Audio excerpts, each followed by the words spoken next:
Hello everyone, so today I'm going to be reading out the developer update for February 2020. I haven't actually read this yet, so let's go through it together and see what changes are going to be made. A few things that are important and hopefully they've addressed it is, of course, gen speed is just currently ridiculous in game, so let's see what they've done. The first developer update of the new year is here. In this series of blog posts, we'll take a look at some upcoming changes and improvements making their way into Dead by Daylight, as well as our progress on any pressing issues. This time around we'll be revealing the changes coming to toolboxes and items, changes to a pair of killers and a new game-changing feature. That is fantastic. Hopefully they've made things a lot slower and balanced. Matchmaking. We're working on a brand new matchmaking and ranking system. In case you missed it, you can read up on the full details here. Yep, that was about the invisible ranking system that basically ranks you on your skill. If you guys want me to discuss that, I can make that in another video, but here's the form link as well. Right, Toolbox repair changes. Toolboxes have been on our to-do list for a while now. While they aren't always a game changer on their own, well, with brand new parts and, good toolbox add-ons, that's kind of wrong. They can do gens so quickly. They can quickly become problematic when multiple survivors choose to bring one into a trial, yeah. Since repairing generators in the survivor's main objective, we want to make sure that they cannot speed up their repairs too much. This is something we kept in mind with perks, which is why a few perks after affect repair speed. Toolboxes were an outliner in that they could be used to considerably speed up your repairs across multiple generators, shaving off a lot of repair time. To balance this, we're drastically lowering the number of charges toolboxes have, but increasing their repair speed to compensate. This way you'll be able to repair a small portion of a generator very quickly, but your toolbox will run out much sooner as well.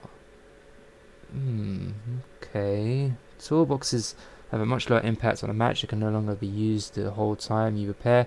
The amount of time saved with a toolbox is much lower overall. There's more strategy involved when you use your toolbox. Do use it right away and risk being interrupted if we finish the generator. And save it for the moment where the killer is heading your way and the generator is almost done. I think this is really bad when endgame, because instead of doing toolboxes earlier on, you're now going to do it when you have 2 or 1 left. Well, think about it. If you've got near enough a 3 gen and toolboxes are now super fast to do gens with smaller charge, 2 of you are going to use a toolbox to smash out a gen extremely quickly. So it's going to make it extremely difficult for the killer endgame. Toolboxes have also had their add-ons reviewed to go along with these changes. Okay, so hopefully brand new part is just straight up scrapped because it's ridiculous. Sabotage changes. We've made changes to sabotage as well to go along with the updated toolboxes. There are a few things we'd like to address with the current sabotage mechanic. Sabotage saves take a lot of time and coordination to pull off, making it very difficult and unreliable. If a coordinate team was off, the killer is forced to slug the survivor since they cannot make it to the hook. If the survivors are using breakable and river, it could pretty much be unfair. That is true. You do get really good Swifts that pull it off. I mean, if you watch Aaron's video, he does it very well and quite frankly bullies the killer. So them getting rid of that would actually be really good. To make sabotage more interesting and accessible, we've made the following changes. Sabotage now takes only a few seconds, but progress with sex if you cancel the interaction. That means you can't 99 them anymore. Okay, that's kind of contradicting what you said earlier about making it difficult to pull off. Now you're making it extremely difficult to pull off. The number of hooks that can be sabotaged with a single toolbox is very limited, of course, with the toolbox charges being reduced. Sabotage hooks respawn much faster. Hooks can now be sabotaged from any angle. Bear traps can no longer be sabotaged. That is a big thing for the trapper, and my god, that is amazing. That just means that the trapper's traps are now actually no longer going to be out of the game. That's really, really good. Result is a much more dynamic sabotage attachment. Rather than running around getting hooks ready at the start of the match, sabotage is now something that can be done on the fly. Meanwhile, if the killer reacts quickly, they may be able to take the survivor to a different hook in time, or drop the survivor and try again when a hook respawns shortly after. To make the changes to sabotaging, we've adjusted the following perks. Saboteurs. Seize the auras of the hooks within the killer's carrying range when the survivor is picked up. That is a huge buff. Sabotage a hook without the need of a toolbox with a cooldown. Hammer strip, game a notification when hook sabotage action starts. While carrying a survivor, see the auras of any survivors within a set range of a hook. Interesting. I mean, if just to say if someone was hiding by a hook to get a save, it's like you sort of deny that now. Breakdown. Hook's broken with his perk will remain broken for 3 minutes. That's really good, because before it was permanent, I'm pretty sure, though I've never used that perk myself. And now nobody has a reason to anymore. Item retention update. With the update of toolboxes and the recent medkit changes in mind, we've made changes to the way items are handled once they are used up. Currently, an efficient survivor will keep an eye on their item and stop using it at the last second in order to escape with it and keep it. Since most items are used very quickly now, we want to avoid awkward situations where you're trying to stop at the last second and accidentally destroy your item. Going forward, items will not be destroyed if all their charges are used up. Instead, the item will be disabled for the rest of the match. If you escape with the item with no charge left, it will be added to your inventory as it always. I don't really see this as a big change. It just means that new players trying to 99 it or will keep their item. Meh. At the same time, we'll be making it so that add-ons you equip are consumed after the match, whether you escape with the item or not. I think this is fair. I mean, the fact that you can keep an overpowered flashlight again, or a medkit again is kind of broken. And let's be real, escaping right now is not exactly too difficult. This is in line with killer add-ons, which are single use. Ace and Hole will allow you to keep any add-ons you escape the trial with. Okay, that makes the perks somewhat usable. New feature, breaking walls. Ooh, interesting. Debuting on the next chapter, we are pleased to announce a new feature that will allow killers to shape the map as they hunt down survivors. Breakable walls. This mechanic is available to all killers. Breakable walls appear in present locations, much like pallets. Unlike pallets, the survivor cannot interact with them in any way. The killer, however, can walk up to one of these walls and break it down whenever they like. For now, they'll be exclusive to the upcoming map, where we'll be experimenting with these different uses. Breaking some may make a strong window loop weaker, allowing you to catch up much quicker.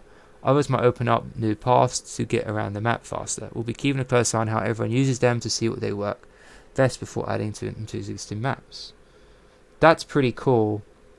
I think this would be very good for infinites and like god loops, where the killer has a chance of breaking a wall halfway and basically denying a survivor of abusing it, which is actually a really good feature. When breakable walls are added to other maps, they will appear differently to the suit of the Realms theme. Although they may look different from one map to the next, we will make sure that they are easily recognizable so it's clear which walls can and can't be broken at a glance. Additionally, any perk or add-on that affects breaking pallet speed will be extended to breakable walls. Killer's powers that can break pallets will also be affected to break these walls. That would be pretty cool, seeing an Oni run up and smash a wall with his club. Killer changes. With the release of the next chapter, a few existing killers will be receiving some slight changes. I hope it's not a nerf for Doctor. With the update the Doctor received in last mid-chapter, there are now 2 ways to inflict madness: short therapy and static blast. To make it clearer, what is required to increase first madness, that we are making the following changes. Madness no longer decays passively over time. Shock therapy will add half of a madness level to any survivor's hit. Static blast will add a full madness level to any survivor's hit. Overall, the amount of times you need to shock a survivor to increase their mana should feel roughly the same, since their madness will no longer progressively decay. Our hope is that it will make it much clearer to both the person playing the Doctor and any survivors playing against them exactly what it will take to make them reach the next level. That is a very good change. Doctor just got a little buff here. So you know for a fact if you hit Survivor 3 times with your Static Blast, they're going straight to Madness 3. And you know that they have to go and snap out of it, which is extremely good. It means you can make some really interesting plays. The Plague. Going forward, the Plague will always start with 1 Corrupt Fountain. The goal behind these changes are very simple. This ensures the Plague is able to use their Corrupt Purge in any match, even if the survivors opt not to cleanse. Survivors are still able to decide not to cleanse and simply enjoy a Corrupt Purge, although they will be taking a huge risk in doing so, since they will be injured. And finally, this adds on to another layer of strategy when to playing the Plague. You can decide if you want to use your Guaranteed Fountain right away to help you get an early down, or save it later in the match when a few survivors are already broken from your Foul Purge. This is extremely interesting. I mean, It will probably encourage survivors to cleanse more now because she's already got one at the start of the match. But early on, if she happens to get a good spawn and you are all nearby, you're in big trouble. So you sort of want to play around it, and if you're on a survivor with friends and you see it at the start, it's like, well, we won't stay near here just in case. So that's actually interesting. I'm glad they're actually buffing killers. The Trapper. As mentioned above, the Trapper's traps will no longer give the survivors an option to sabotage them. Additionally, his traps can now be reset without picking them up at first. Options now available whether you're currently holding another trap or not. That's really good. This includes a February edition of the update. As always, all these changes will be available for testing on PTB before they go live. Blah, blah, blah. This is awesome. I'm glad the killers are getting a buff. I mean, 3 of them. The Trapper, not so much. I mean, not being a sabotage traps is good, but I feel like they still need to do more with him. Give him the ability to hold more than one trap base. It definitely is what he needs.